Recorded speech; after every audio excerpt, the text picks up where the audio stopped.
We are taking a look at the eagerly anticipated AYANEO Air in our review today. Was all of the hype worth it? We will find out as we unbox, run some benchmarks and then test some games and emulators. As always, the AYANEO has some great looking packaging. Even on this cheaper model, the quality is very high. Underneath the protective foam covers are first some user manuals. The first two shows the button layout of the AYANEO Air and how to operate some of the features. The third is for the iSpace app, which we will show a little later in the review. Next, we have two USB Type-C to Type-A adapters for connecting any peripherals to. There is a USB Type-C cable which is used for charging. And last but not least is the charger, which comes with plug adapters for just about everywhere. And here is the AYANEO Air, which looks amazing. Let's take a closer look at it now. The AYANEO Air measures 8.8 by 3.52 by 0.70 inches at its thinnest part and weighs just 398 grams. The screen is a 5.5 inch AMOLED high quality touchscreen display. It looks great with bright and vibrant colours, as you will see later in the video. There's clickable dual Hall sensor analog sticks, which are magnetic sensors that reduce wear and tear and also prevent drifting. You have a nicely styled D-pad and your usual gaming buttons. There are two additional buttons that activate iSpace and show the desktop. On the top left are the left and right shoulder and Hall sensor triggers. There are also two additional LC and RC buttons on the end of the shoulder buttons. These can be configured for shortcuts such as opening the on-screen keyboard. There is a USB Type-C port, and beside that is the volume rocker, followed by the power button, which has a built-in fingerprint reader. There is, for the first time on a AYANEO product, a much requested micro SD card slot. It's a great addition. There is also a 3.5mm headphone port and a USB Type-C port. The AYANEO Air features the AMD Ryzen 5 5560U processor, with 6 cores and 12 threads running up to 4 GHz at a default 8W TDP. There's a choice of 8 or 16 gigs of DDR4 RAM and storage from 128, 256 or 512 gigs of SSD. For wireless connectivity, there is Wi-Fi 6 and Bluetooth 5.2. It is powered by a 28 Wh/, 7350 mAh rechargeable battery. In our tests at 8W TDP at 1080p, we left it running idle on the desktop with just battery monitor and iSpace running and got 2 hours 27 minutes. And at full load running Cinebench on the loop, we got 1 hour 46 minutes. iSpace has continued to improve on its features since we first took a look at it when it was first released. It's primarily a front end for your installed games, and you can browse your collection and launch them from iSpace. Whilst playing a game, you can tap the iSpace button to bring up an overlay. From here, you can quickly change settings, including the TDP, fan speed and screen resolution. On the Assistant tab, you have access to various stats, and it's also where you can do some customizing. In the controller mode, you can configure the joysticks, buttons and gyro. And new for the AYANEO Air is RGB lighting, where you can choose from a variety of patterns. It's a nice feature. iSpace is a great addition to the AYANEO range, and it gives it that premium feel. It transforms it into a more console-like than Windows PC experience. We start the system benchmarks with PassMark. We will be comparing all of the results with other handhelds afterwards. PassMark pushes the CPU, GPU, RAM and storage to the maximum in the series of tests. We got a score of 3,355. It's not the highest, but also not the lowest we have seen. PCMark is a series of more natural tests covering day-to-day tasks from web browsing, working with Office documents, media consumption through to image processing. We got a score of 4,323 with decent scores across all of the benchmark categories. 3DMark tests the CPU and GPU to see how well they work together in video processing tasks. We got a score of 621. Again, it's not the highest but also not the lowest we have seen. We start the game with benchmarks with Forza Horizon 5 running at 720p on the lowest graphic settings.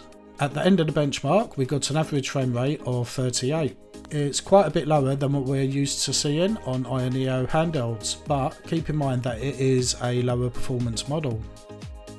For our Final Fantasy benchmark we are running at 720p on the maximum graphic settings.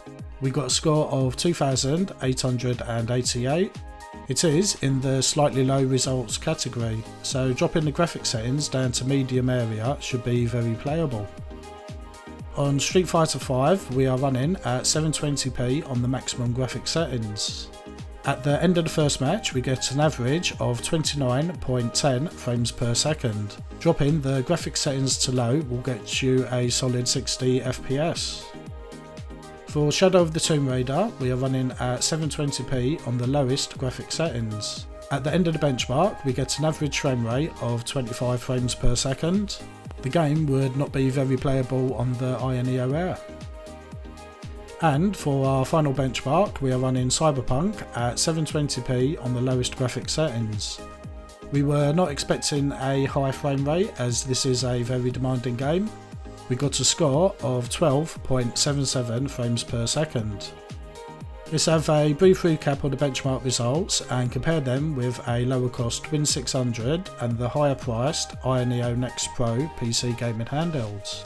We see a 50% area increase in performance over the Win 600 across all of the benchmarks. We hoped it would be a little higher, but it is what it is. And compared to the AYANEO NEXT Pro, we are seeing it gets around a 30% increase in performance on system benchmarks. But on the gaming benchmarks, we see an increase between 85 to 134%, which is a massive difference. In our Win 600 review, we mentioned that it was ideal for playing your older game collection and emulators up to the Dreamcast and PlayStation era. As we will see shortly, the AYANEO Air does play newer games, but with many you do have to compromise. It's fine for the older games, but you're not quite sure where the limit is when you try newer ones. And if you want to try the latest, higher end games, then you will not have a great deal of luck. You should probably wait for the next generation with Ryzen 6000 series processors. To put it another way, the AYANEO Air kind of reminds me of those awkward teenage years. You're not a child anymore and not old enough to go out drinking with the adults. Not that that stopped me. It's a bit like that with the Win 600 and AYANEO Air and any of the higher end handhelds. The Air sitting in the middle, not sure what it's supposed to do. So we know that while the AYANEO Air does struggle with higher demanding games, let's take a look at some others at the default 8W TDP with playable graphics settings to see how well they perform. We are running Hades at 720p and are getting a solid 60 frames per second. We did try it at the native 1080p and got between 45 to 60 depending on how busy the scene was. Turtles Shredder's Revenge at 1080p runs great. We are getting a solid 60 frames per second. There's no issues at all here and the graphics look amazing on the OLED. Turbo Golf Racing is a fairly recent game and we did have to make some changes to get this running. We changed the resolution to 720p with low graphics and limited the frame rate to 30 frames per second, but we still do get drops below 30. Some platforming action with Sonic Mania. We are running at 1080p and get a solid stable frame rate. It's not really a taxing game though, so that's expected. Neon Abyss is running at 1080p at solid 60 frames per second. I played this for some time and did not have any issues. Fall Guys is enjoying some popularity again now it's free to play. We had to set the resolution to 720p at low graphics and limit the frame rate to 30 FPS. It does remain a solid 30 FPS, so you could increase one or two graphic settings if you wanted to.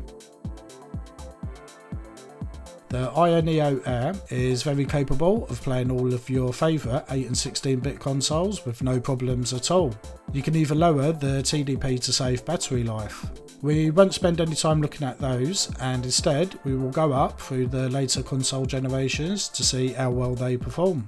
PlayStation 1, as you would expect, works great. We had no issues at all with the performance, and you can also upscale and add graphic filters to make the graphics look nicer. And it's the same for Dreamcast. All of the games we tried run at full speed, and you can, if you want to, add widescreen and tweak a few settings. Overall, the games run fine on PC SX2. Gran Turismo 3, for example, run at full speed, but I did notice on Outrun Coast to Coast that the frames were dropping to between 45 and 55 fairly often, so that's something to be aware of. The Dolphin emulator works very well, and we are getting full frames on the games we tried.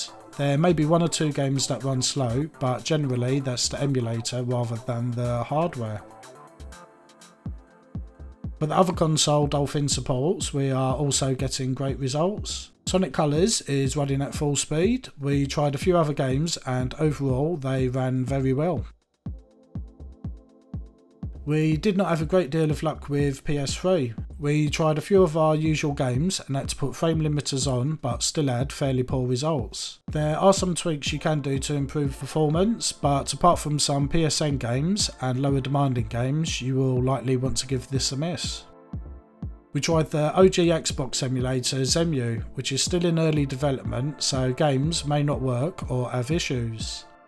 We tried Mashed and got a solid 60 FPS. You won't get this on every game, but it's good to see some games work at least.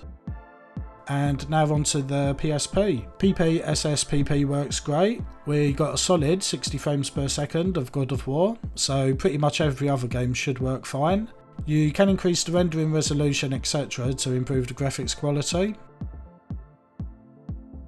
And new in our emulator test is the Vita. The Vita 3K emulator is in the early stages of development, so not every game will work. But TXK works perfectly, although I could not get the emulator to run in full screen as the joystick mouse features interfered whilst playing. But some games do run very well. And we round off our emulation tests with Ryujinx and Cruising Blast. We are getting around 23 frames per second on the new Vulkan engine and around 20 on OpenGL. You will have better performance for lower demanding games, but overall the Air is not quite fast enough to play many games on this emulator. So that wraps up our review of the AYANEO Air handheld. We will be taking pre-orders for it at DroiX.co.uk and DroiX.net, so head over there if you want to grab one. Don't forget to like and subscribe if you have not already. It really helps to grow this channel and we can keep reviewing the latest gadgets. Thanks for watching and we hope to see you back in the next video.